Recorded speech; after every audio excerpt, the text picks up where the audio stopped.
अगर पृथ्वी सिर्फ 5 सेकंड के लिए घूमना बंद कर दे तो क्या होगा? क्या हम बच पाएंगे या पूरे दुनिया में तबाही मच जाएगी? इस वीडियो में हम जानेंगे एक बेहद रोमांचक और डरावनी कल्पना। अगर पृथ्वी अचानक रुक जाए तो क्या असर होगा इंसानों, समुद्र, हवा और पूरी पृथ्वी पर? क्या 1600 किलोमीटर प्रति घंटा की रफ्तार से सब कुछ उड़ने लगेगा? क्या सुनामी और तूफान पूरी दुनिया को तबाह कर देंगे?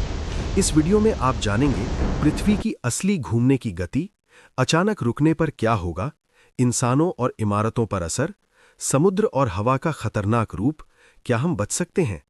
ये वीडियो विज्ञान और कल्पना पर आधारित है जो आपको सोचने पर मजबूर कर देगा।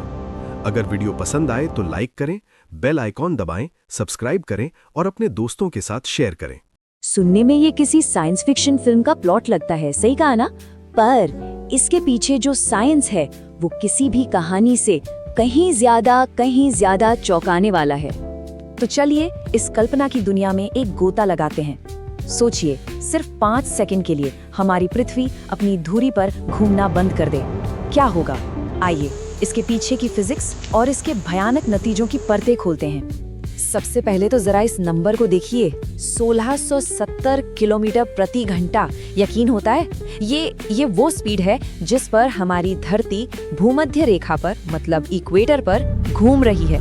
इसका सीधा मतलब ये हुआ कि हम सब अभी इसी वक्त एक तूफानी रफ्तार से स्पेस में भागे जा रहे हैं। अब सवाल ये उठता है कि अगर हम इतनी तेजी से घूम रहे हैं तो हमें ये महसूस क्यों नहीं होता?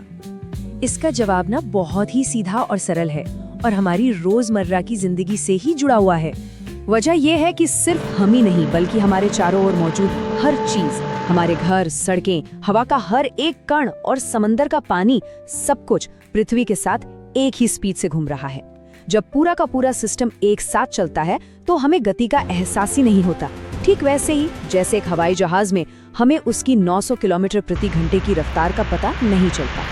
और यहीं से असली कहानी शुरू होती है। बस कल्पना कीजिए कि वो हवाई जहाज यानी हमारी पृथ्वी अचानक हवा में एकदम से जम जाए, लेकिन उसके अंदर बैठे यात्री यानी हम सब और बाकी हर चीज वो नहीं रुकते हैं। और यहीं पर फिजिक्स का एक बहुत ही बेसिक नियम काम करता है, जड़त्व, जिसे हम इनर्शिया कहते हैं। ये नियम क्या कहता है कि जो चीज जिस रफ्तार से चल रही है वो उसी रफ्तार से चलती रहना चाहती है जब तक कि कोई बाहरी ताकत उसे रोके नहीं। ये स्लाइड एक तस्वीर में पूरी कहानी बयां कर देती है। देखिए, अभी तो हम सब पृथ्वी के साथ साथ ही घूम रहे हैं, लेकिन जिस पल, जिस एक लम्हे में पृथ्वी रुकेगी, इनर्शिया अपना काम करेगा और फिर पृथ्वी पर मौजूद हर एक चीज अपनी उसी तेज रफ्तार से आगे की तरफ उड़ जाएगी। ठीक वैसे ही जैसे गुलेल से कोई पत्थर निकलता है। और जब मैं कह रहा हूँ हर चीज, तो मेरा मतलब सचमुच हर एक चीज से है।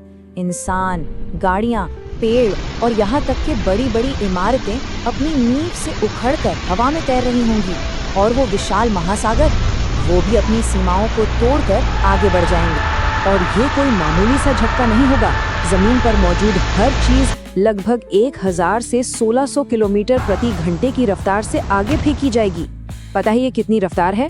एक बंदूक की गोली से भी तेज। और इस गति पर किसी भी चीज के टक्कर का सिर्फ एक ही मतलब है, पूरी तरह विनाश। लेकिन ये तबाही सिर्फ हमारी बनाई हुई दुनिया तक ही नहीं रुकेगी। पृथ्वी का जो प्राकृतिक सिस्टम है, जो एक बेहद नाजुक संतुलन पर टिका है, वो ताश के पत्तों की तरह ढह जाएगा।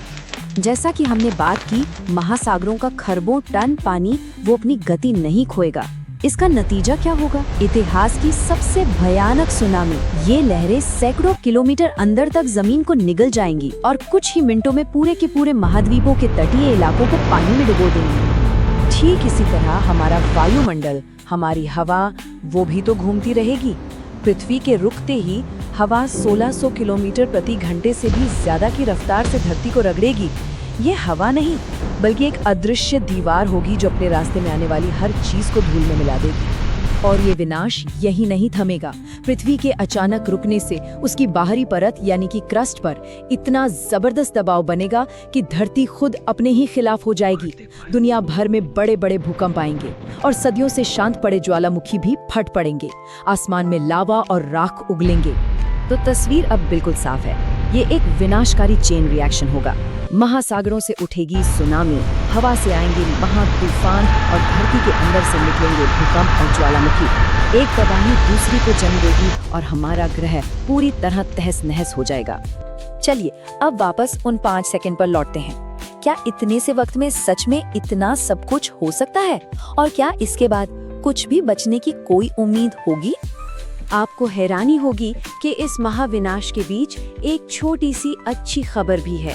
अगर पृथ्वी 5 सेकंड बाद वापस अपनी पुरानी रफ्तार पकड़ लेती है तो हमारे दिन और रात का जो चक्र है उस पर कोई लंबा असर नहीं पड़ेगा। मगर यहाँ एक बहुत बड़ा मगर है। जैसा कि हमें यहाँ दिख रहा है, उन 5 सेकंड में ही जो तबाही मचेगी वो इतने बड़े स्केल पर होगी कि दिन और रात के सही हो जाने का कोई मतलब ही नहीं रह जाएगा, क्योंकि उस दिन और रात को देखने के लिए बचेगा ही क्या। तो इस पूरी तबाही की कल्पना से हमें एक गहरी बात समझ आती है। ये हमें उन अदृश्य और नाजुक ताकतों की याद दिलाती है जिनकी वजह से हमारा ये ग्रह रहने लायक है। पृथ्वी का घूमना एक ऐसी ही शक्ति है जिसे हम कभी महसूस नहीं करते, पर हमारा पूरा अस्तित्व उसी पर टिका है। तो ये विश्लेषण हमें इस एक सवाल के साथ छोड़ जाता है, ये विनाशकारी क्या होगा अगर हमारे इस स्थिर और सुरक्षित लगने वाले अस्तित्व की असलियत के बारे में क्या बताता है कि ये असल में कितना नाजुक है। हाँ, ये उथल पुथल तब तक नहीं होगा जब तक प्रकृति में संतुलन बना रहेगा।